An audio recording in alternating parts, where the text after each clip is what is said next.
Assalamualaikum warahmatullahi wabarakatuh. Waalaikumsalam. Selamat siang ya, pagi menjelang siang. Yang kami hormati Pak Kapolri, Pak Jenderal Sigit beserta seluruh jajarannya. Ada Pak Astama Ops, ada Pak Kabid Propam, ada Pak Wakapolres Reskrim, dan Pak Dipindo, Pak Humas, Pak Wamen, dan para jajaran kami yang kami hormati. Pada hari ini, hari Jumat tanggal 8 November tahun 2024, kami silaturahmi dan koordinasi dengan Pak Kapolri, Pak Jenderal Sigit beserta seluruh jajaran secara resmi. Kami dari Kementerian ATR BPN untuk koordinasi tentang strategi berbagai isu-isu tentang kejahatan di bidang pertanahan. Kalau bahasa bapak-bapak ibu sekalian adalah mafia tanah, salah satunya yang kita bahas. Dan dalam rangka untuk itu kami juga ingin mengundang beliau untuk ngasih pengarahan dan paparan di depan acara kami yang akan kami laksanakan tanggal 14 dan 15 November tahun 2024, yaitu kami mengadakan rakor pemberantasan mafia tanah yang pesertanya itu terdiri dari pejabat BPN, kemudian pejabat polisi, pejabat kejaksaan, dan juga melibatkan unsur dari TNI. Nah, karena itu pada kesempatan ini kita datang ke sini untuk koordinasi, karena kami tidak mungkin bisa berjalan sendiri tanpa dibantu dan disupport oleh jajaran kepolisian. Karena jajaran kepolisian ini pasukannya lengkap, punya dimensi hukum, punya dimensi pengamanan.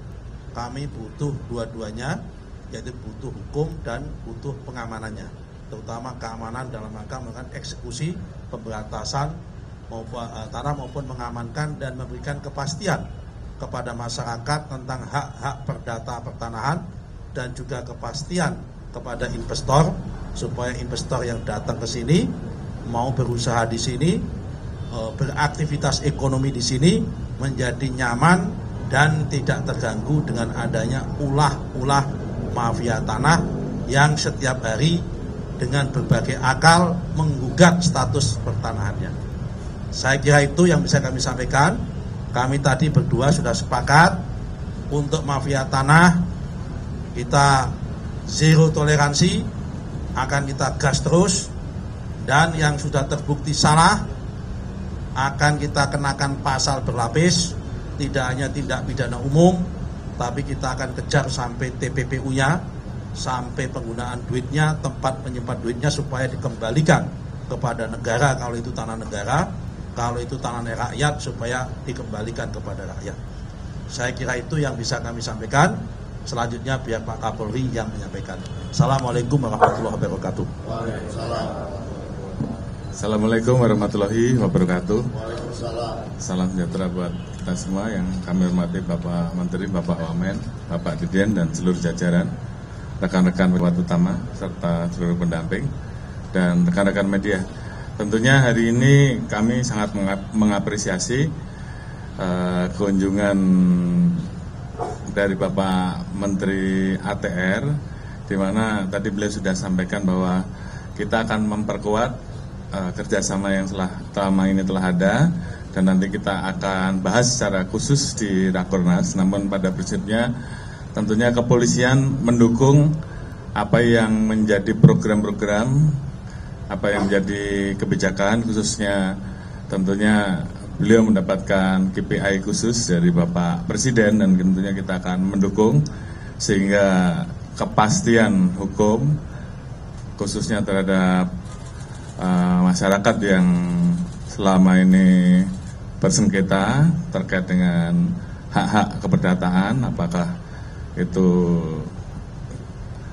antar korporasi, kemudian masyarakat dengan pihak-pihak tertentu, dan juga tadi bagaimana melakukan langkah-langkah untuk pemberantasan terhadap orang-orang yang selama ini melanggar aturan undang-undang atau biasa disebut dengan mafia tanah.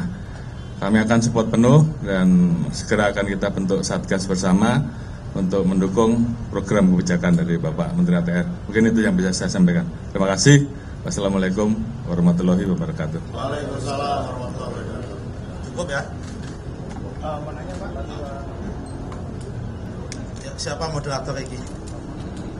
Silakan Pak, monggo. kemarin itu kan di DPR RI juga menyatakan bahwasannya mengenai mafia tanah ini akan dikenakan pasal tindak pidana pencucian uang. Itu bagaimana Pak? Terus kemudian juga kemarin Pak Ahy juga sempat memberikan pesan ke Pak Nusron Wahid terkait dengan infrastruktur sumber daya pangan dan juga hilirisasi, dan ini juga menjadi atensi juga terpilihnya Pak Prabowo Subianto menjadi presiden. Nah, apakah akan ada kerjasama antara DPR Komisi 5 dengan Kementan dan juga Menteri ATR BPN terkait dengan sumber daya pangan dan juga hilirisasi ini?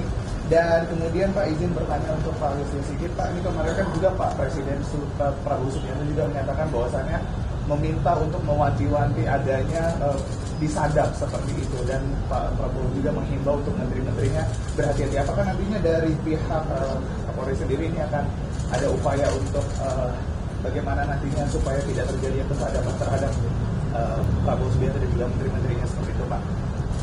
Izin Pak, terima kasih. Baik, saya satu pertanyaan ya, tentang dua pertanyaan tentang TPPU.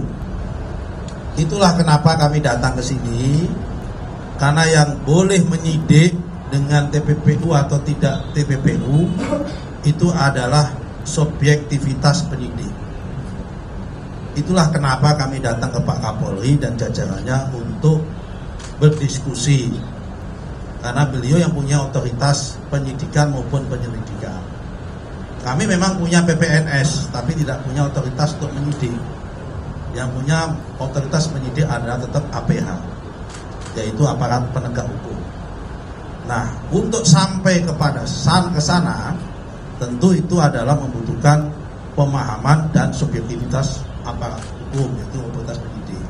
Kami sudah sama, sebelum ke sini kami juga sudah datang ke Kejaksaan Agung, dan itu artinya sudah ada kesepahaman.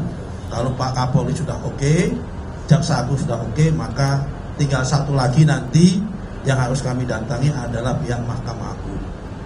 Soal masalah support tanah terhadap infrastruktur, terutama terhadap swasembada pangan, terhadap infrastruktur hilirisasi maupun swasembada energi, kami akan support.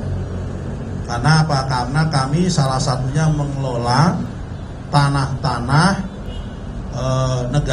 negara yang saat ini statusnya liar, yang jumlahnya itu sampai saat ini diperkirakan mencapai 1,3 juta hektar. Tetapi kalau masih dibutuhkan lagi, nanti kita akan support cari yang lain, karena tanah kita di luar hutan itu totalnya ada 70 juta hektar. Sehingga kalau untuk mensupport hilirisasi, kalau hilirisasi kan kemungkinan itu support untuk kawasan industri. Kalau untuk swasembada pangan, support untuk mencetak sawah maupun cetak kebun. Kalau kemudian swasembada energi, tergantung energinya. Kalau energinya untuk berbasis dari nabati, untuk lahan, untuk tanaman.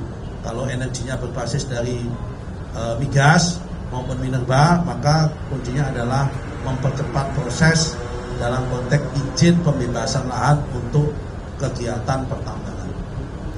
Untuk yang lain-lain Pak Kapolri tadi, silakan.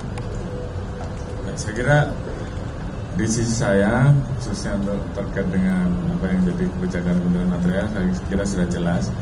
Hal-hal lain yang tadi disampaikan, tentunya Polri mendukung hal-hal yang sifatnya dalam rangka kegiatan lawful. Kalau unlawful, ya, tentunya itu ada pembahasan khusus ya. Yang jelas kalau itu tidak atas nama negara berarti ilegal, perlu ada tindakan. Namun demikian itu secara khusus akan ada rapat khusus terkait dengan masalah itu, yang terkait dengan dalam negeri dan luar negeri. Ya. Sudah azan ini Mas? Ya. Ya. Saya Thomas pada ini ini kan komitmen dengan Polri ya Pak. Cuma kalau dari dengan masalah tanah ini yang sudah berlarut-larutnya